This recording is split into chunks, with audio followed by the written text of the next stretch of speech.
बिस्मिल्लाहिर्रहमानिर्रहीम। दश्त तो दश्त दरिया भी न छोड़े हमने, बहरे ज़ुल्मात में दौड़ा दिए घोड़े हमने। साहिबो अशरफ अदी मशदी का सलाम कबूल कीजिए। साहिबो, मैं दूसरे दिन या रोज़ाना चैनल सदाए जहानिया पर छोटी छोटी मालूमाती वीडियोस लोड कर रहा हूँ ताकि आपकी मालूमात में इजाफ़ा हो सके। आज मैं अज़ीम जर्नैल और जलीलुल कदर सहाबी हज़रत साद बिन अबी वक़ास के हवाले से आपकी मालूमात में कुछ मालूमात का इजाफ़ा कर रहा हूँ। साहिबो, हज़रत साद बिन अबी वक़ास अल्लाह ताला के नबी हज़रत मोहम्मद सल्लल्लाहु अलैहि वसल्लम की वालिदा हज़रत आमना रज़ी अल्लाह ताला अन्हा के आमजाद थे, यानी चचाजाद भाई थे। तो इस हिसाब से हज़रत मोहम्मद सल्लल्लाहु अलैहि वसल्लम उन्हें मामू जान कहा करते थे, उनका इंतहाई एहतराम करते। एक दिन वो आ रहे थे तो दूर से देख के हंसे कि मेरे मामू आ रहे हैं, किसी का ऐसा मामू है तो मुझे ला के दिखाओ। आप सल्लल्लाहु अलैहि वसल्लम उनसे इंतहाई मोहब्बत करते थे। कहते हैं कि जंगे ओहद के रोज़ आप सल्लल्लाहु अलैहि वसल्लम तीर पकड़ पकड़ कर उन्हें पकड़ा रहे थे और साथ दुआ भी कर रहे थे, या अल्लाह साद के तीर को सीधा कर दे और दुश्मन के तरफ निशाना ठीक ठीक लगे। और कहते हैं और हालात वाक़यात बताते हैं कि और उस रोज़ उन्होंने कई कुफ़ार को अपने तीर की मदद से जहन्नम वासिल किया। कहते हैं कि हज़रत साद बिन अबी वक़ास को दिल की तकलीफ़ हुई तो वहाँ हज़रत सल्लल्लाहु अलैहि वसल्लम ने शहद तजवीज़ किया और वो शहद इस्तेमाल करते रहे।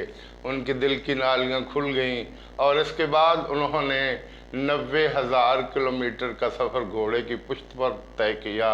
और ये वो इसमें वो दौर भी शामिल है जब उन्हें हज़रत उमर फ़ारूक रज़ी अल्लाह ताला अन्हो ने ईरान जैसी सुपर ताकत को के साथ टक्कर लेने के लिए भेजा। वो ईरान की तरफ जा रहे थे और पै दर पै हमलों की वजह से उन्होंने ईरान को उलट पुलट कर रख दिया।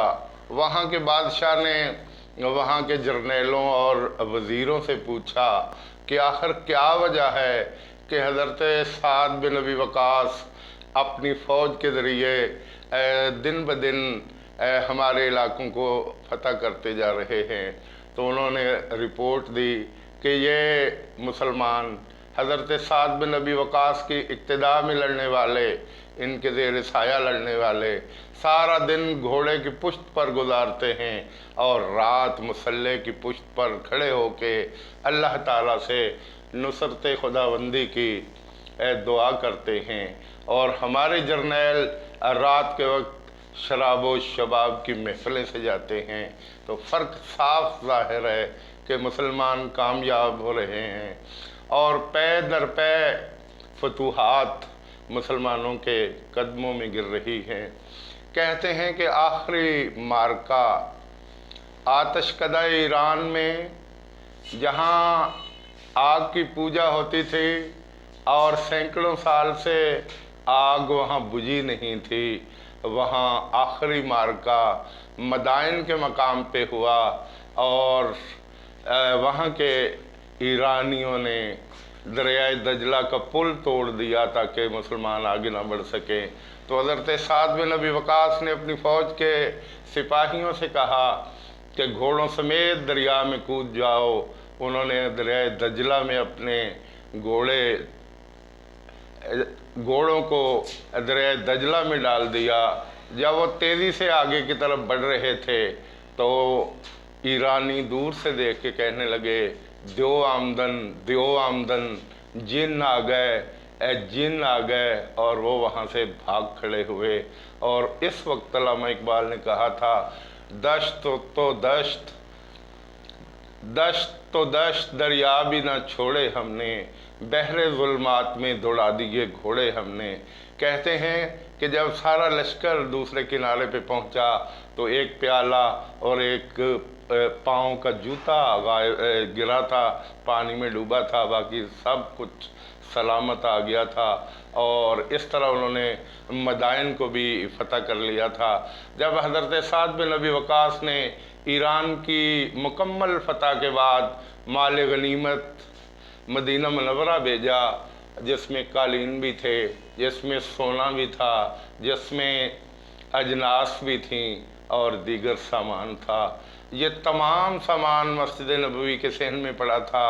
حضرت عمر فاروق رضی اللہ تعالی عنہ اس سونے کی اینٹوں کو، اشرفیوں کو ہاتھوں سے رول رہے تھے اور ٹٹول رہے تھے، اور ساتھ ساتھ کہہ رہے تھے کہ اس دولت نے ایرانیوں کو رسوا کیا، اور مجھے ڈر ہے کہ کہیں مسلمان بھی انہی چکروں میں نہ پڑ جائیں، اور آج اگر دیکھا جائے تو ہم بھی اس دولت کے پیچھے بھاگ رہے ہیں۔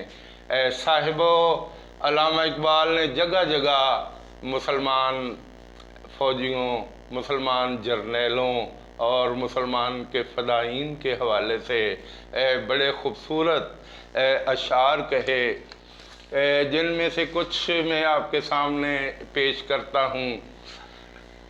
یہ غازی یہ تیرے پر اسرار بندے، یہ غازی یہ تیرے پر اسرار بندے، اے جنہیں تو نے بخشا ہے ذوق خدائی، دو نیم ان کی ٹھوکر سے صحرا و دریا، سمٹ کر پہاڑ ان کی ہیبت سے رائی، دو عالم سے کرتی ہے بیگانہ جن کو، دو عالم سے کرتی ہے بیگانہ دل کو، عجب چیز ہے لذت آشنائی، شہادت ہے مطلوب مقصود مومن، شہادت ہے مقصود مطلوب مومن، نہ مال غنیمت نہ کشور کشائی۔ تو صاحبو، ایران کی سلطنت کی شکست کے بعد غیر مسلموں کے حوصلے ٹوٹ گئے، اور جارجی زیڈان جو مصر کے مشہور تاریخ دان تھے، انہوں نے لکھا کہ حضرت عمر فاروق نے اپنے ارد گرد کی حکمرانوں کو تگنی کا ناچ نچا کے رکھ دیا، اور انہوں نے ظالم حکمرانوں کو تہس نہس کر کے رکھ دیا، اور ان کی سلطنتوں پر اس طرح قبضہ کیا کہ ان کے ہوش ٹھکانے لگ گئے، اور حضرت عمر فاروق 10 سال 6 ماہ اور 4 دن کی زندگی کی خلافت کے دوران 22 لاکھ مربع میل کے مالک تھے، اور دنیا آج بھی انہیں بڑی عزت اور احترام سے دیکھتی ہے۔ ولیم میور نے عمر دی گریٹ نامی کتاب میں ان کے بارے میں بڑے اچھے ریمارکس دیے، اور انہوں نے کہا تھا کہ اگر حضرت عمر فاروق کو 10 سال اور مل جاتے، یا پھر سلطان ٹیپو کو کچھ زندگی اور مل جاتی، تو ساری دنیا پر اسلامی جھنڈا لہرا رہا ہوتا۔ تو صاحبو، میں اسی شعر کے ساتھ اپنی تقریر کو اختتام کی طرف لے جا رہا ہوں۔ دشت دریا بھی نہ چھوڑے ہم نے، اے بحر ظلمات میں، اے دوڑا دیے گھوڑے ہم نے، والسلام۔